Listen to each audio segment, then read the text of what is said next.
안녕하세요. 원희의 서재입니다. 오늘은 세이노의 가르침 중 돈을 모을 때는 날파리들을 조심해라를 읽어드리겠습니다. 그 어느 나라에서건 쓰레기장, 해산물 건조장, 가축사, 화장실 등 지저분한 곳이면 어디에나 파리들이 득실거린다. 파리의 종류도 다양한데 지파리, 똥파리, 벼룩파리, 광대파리, 쉬파리, 기생파리 등등 여러 가지가 있다. 인간 세계에도 파리떼가 있다. 이 파리들은 누군가가 돈을 모으고 있다거나 혹은 돈을 갖고 있다는 소문을 듣게 되면 몰려드는데 나는 이 파리들을 날파리라고 부른다. 땀 흘려 착실히 돈을 모아가는 과정을 밟는 사람들은 이 날파리들을 조심해야 한다.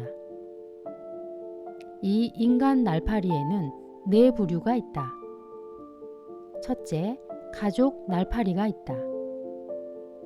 이 가족 날파리들은 가족 중 당신이 월급을 꼬박꼬박 모은다는 사실을 알게 되면 혹은 적금을 얼마 지나지 않아 타게 된다는 것을 듣게 되면 그때부터 그 돈을 빌리고자 파리가 앞발을 비비듯 별의별 회유와 간청을 하게 된다.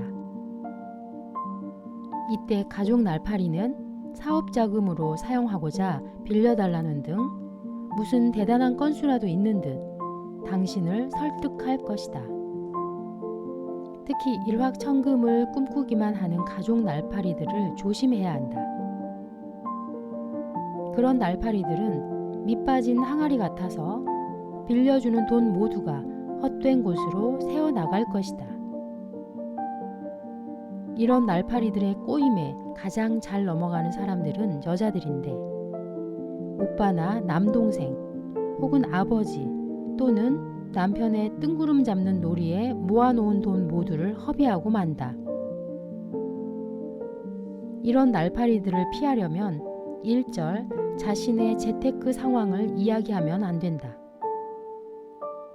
저축도 비밀리에 하고 월급도 낮추어 이야기하며 때로는 회사가 어려워서 월급이 나오지 않았다고 울상을 지어라. 너무 냉정한 것 아니냐고? 한 가족이 부자가 되려면 우선은 작은 항아리에라도 물이 가득 차 있어야 한다. 정 가족 날파리를 돕고 싶다면 일단은 악착같이 작은 항아리에라도 물을 채워놓고 그 항아리를 감추어 놓은 상태에서 그 가족 구성원의 정신 상태를 냉정히 파악한 뒤 이자로 나오는 한 바가지 정도만 퍼주어라. 그게 현명한 방법이다. 명심해라. 장사건 사업이건 자기 땀을 흘리지 않으려는 경우 깨진 항아리 물붓기가 될 가능성이 지극히 높다는 것을 말이다. 그런데도 돈을 대준다면 당신의 삶은 곧 그 깨진 구멍을 막으려는 불쌍한 두꺼비 신세로 전락하고 만다. 하나 더. 남에게 돈까지 빌려 가족 날파리에게 주는 어리석음은 절대 범하지 말아라. 그 빚 때문에 당신 삶이 곧 무너지게 된다. 둘째, 친척 날파리가 있다. 이 부류의 날파리들은 친척 중에 누가 어느 정도 산다는 소문을 듣게 되면 찾아오는 부류인데 친척이 와서 돈을 빌리려고 할 때 그 이유가 수술비 마련이나 학비 마련 등이 아니라 사업적인 것이라면 그 친척의 평소 생활 태도를 고려하여라. 값비싼 가구나 사치품 등을 갖고 있던 친척에게 사업 자금을 빌려주었다가 받아낼 가능성은 크지 않음을 명심해라. 자고로 친척들의 돈을 많이 빌려 사업을 시작한 사람으로서 성공한 경우는 극히 드물기 때문이다. 이런 날파리들은 가난한 친척은 멀리하는 경향이 강하며 오로지 돈 냄새가 나는 친척들만 찾아다닌다. 이들을 피하려면 몇 가지 핑곗거리를 준비해 놓고 있어야 한다. 최근에 부동산을 구입하는 바람에 현금이 바닥이 났다거나 누군가에게 담보를 잡고 돈을 빌려 주었는데 이자도 들어오지 않아서 속이 상해 죽겠다거나 등등의 이유를 갖고 있으라는 말이다. 장사로 어느 정도 돈을 모은 어느 독자가 이런 날파리들을 떼어내는 기가 막힌 방법이 없겠느냐고 내게 호소했을 때 내가 알려준 방안은 이러했다. 오늘 밤 당장 그 모든 친척들에게 전화를 해라. 그리고 돈이 급히 필요하다고 하면서 빌려달라고 해라.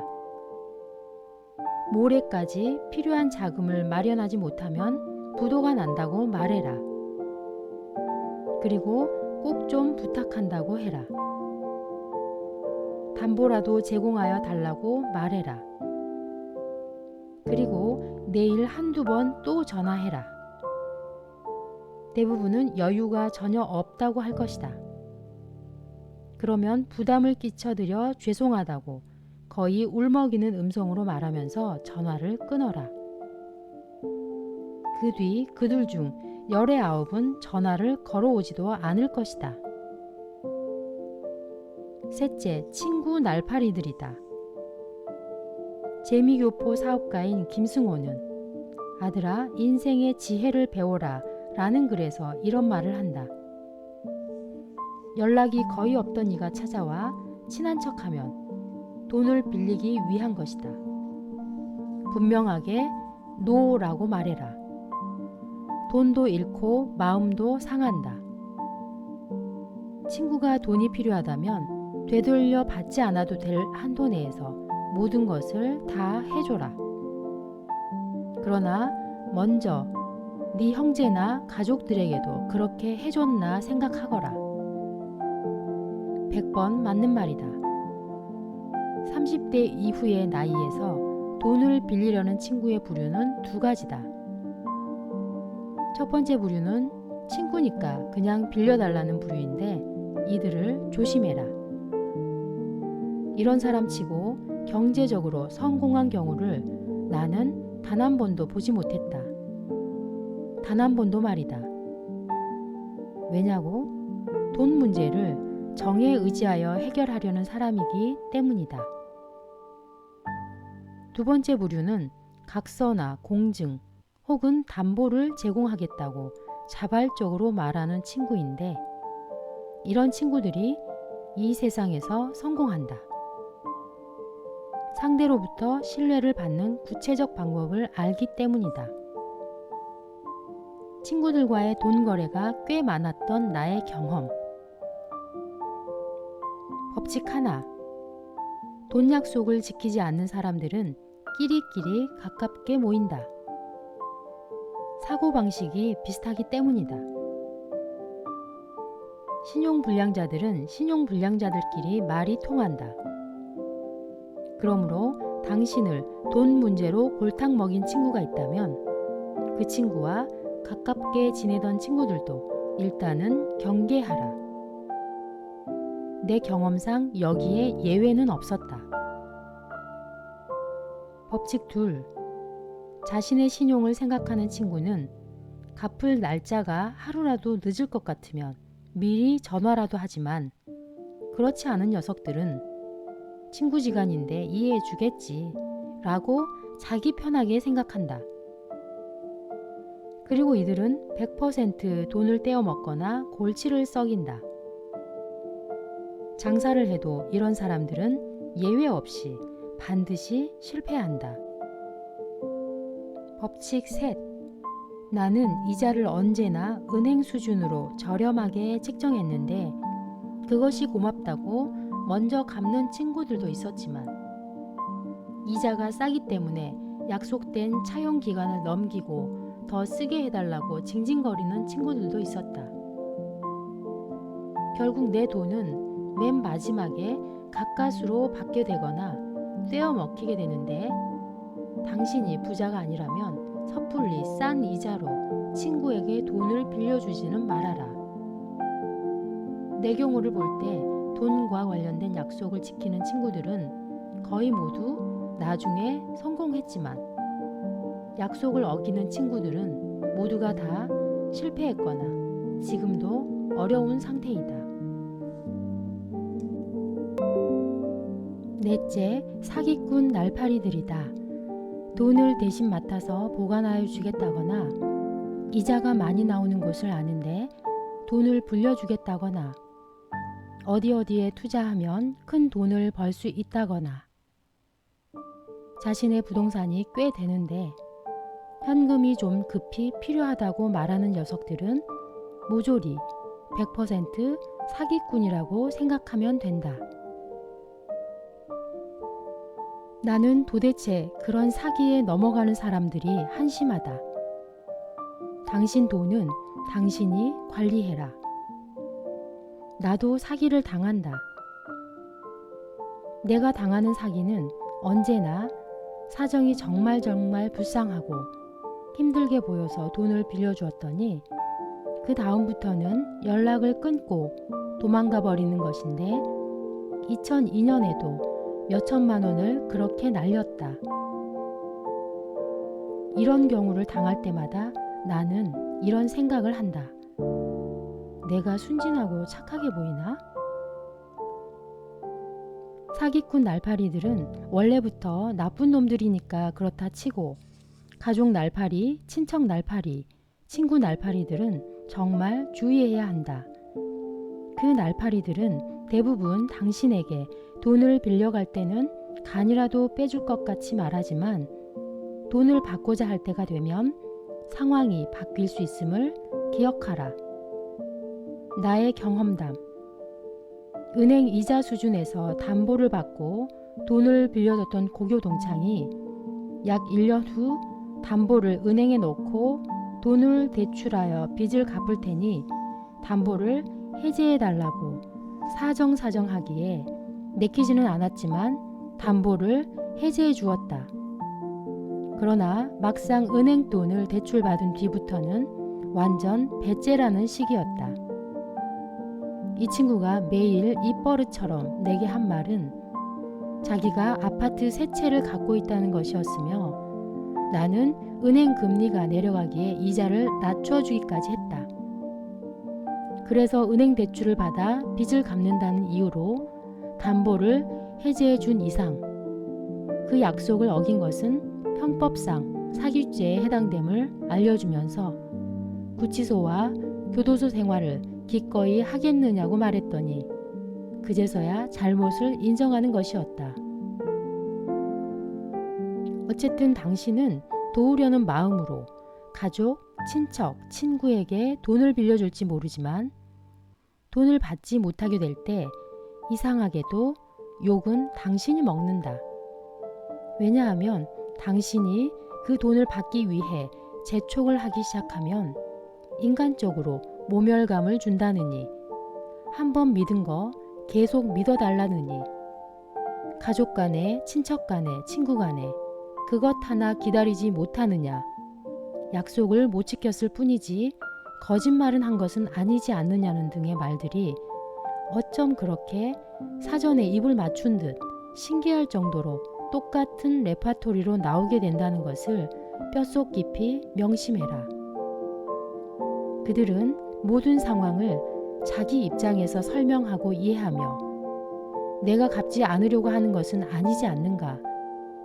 나로서는 최선을 다하지만 사정이 안 되는 것을 어쩌란 말이냐. 고리대금 업자처럼 굴지 좀 말아라는 논리로 스스로를 변호하는 공통적 본성이 있다는 것을 명심해라. 당신이 이자를 받지 않아도 사정은 마찬가지며 그들 중 19은 자기들 돈 쓰고 다닐 것은 다 쓰고 다닌다는 것을 알아두어라. 내가 겪은 실화를 하나 이야기하겠다. 고교 시절 같이 낚시도 다니고 절친했던 친구 한 명은 10몇 년 전 나에게서 몇백만 원을 10일 만에 갚겠다고 빌려갔었지만 10일 만에 종적을 감추었고 2003년에 우연히 그 친구의 전화번호를 알아 전화를 했더니 하는 말이 무엇이었는지 아는가? 내가 네 은혜를 입었음을 고맙게 여겨왔다. 자기가 도망갔으면서도 은혜를 입었음을 고맙게 여긴다는 이 친구는 내게 10몇 년 동안 전화 한 통 한 적이 없고 내가 전화를 건 이후에도 계속 멍멍이짓만 하고 있지만 자가용은 계속 끌고 다니고 술도 계속 먹고 양복은 백화점에서 구입한다는 것을 나는 다른 친구들에게서 들어서 안다. 명심해라. 이 세상에는 그런 멍멍이 짓을 하는 사람들이 무지 많다는 것을. 나의 경험으로 볼 때 그들은 일을 해도 자기 입장만 생각하는 논리로 접근하기 마련이며 짜장면을 팔아도 내가 파는 짜장면이 맛이 없는 이유는 오늘 몸이 상당히 피곤할 뿐 아니라 납품받은 밀가루가 질이 좀 떨어져서 그러므로 이해해 달라는 식으로 세상을 설득시키려고 한다. 기억해라. 작가 이회수는 황금 비늘에서 날파리는 날파리이기 때문에 아름답다고 했지만 인간 날파리들은 아름다운 혈연의 정이니 아름다운 우정이니 그럴듯한 것을 내세우면서도 정작 당신에게는 고통만 줄 것이다. 당신 주변에 그런 사람이 단 하나라도 있다면 일찌감치 면도칼로 도려내라. 이런 일이 있었다. 내가 경영한 회사에서 사내 결혼을 한 30대 초 부부가 있었는데 남자는 일남 3녀 중 둘째로서 외아들이고 여자는 3녀 중에 장녀였다. 남자 측 집안은 아버지가 안 계셨고 경제적으로 넉넉한 편이 결코 아니었다. 출가한 누나는 경제적으로 안정되어 있었고 자기 수입도 있었으나 친정을 돕지는 않았다. 여동생 부부는 둘 다 안정된 수입이 있는 장애인이었고 친정에 들어와 살고 있었지만 생활비를 내놓지는 않았다. 막내 여동생은 무직이었다. 이런 가족 상황에서 그의 수입은 모두 어머니와 가족 뒷바라지 하는데 사용되었다. 한편 나와 10년 가까이 일했던 여자 측의 수입은 모두 친정 부모의 광신적인 종교 활동과 두 동생들의 뒷바라지에 사용되었다. 이 부부는 더블 인컴이었기에 수입이 웬만큼은 되는데도 돈은 모이지 못했고 경제적으로 힘들어했다.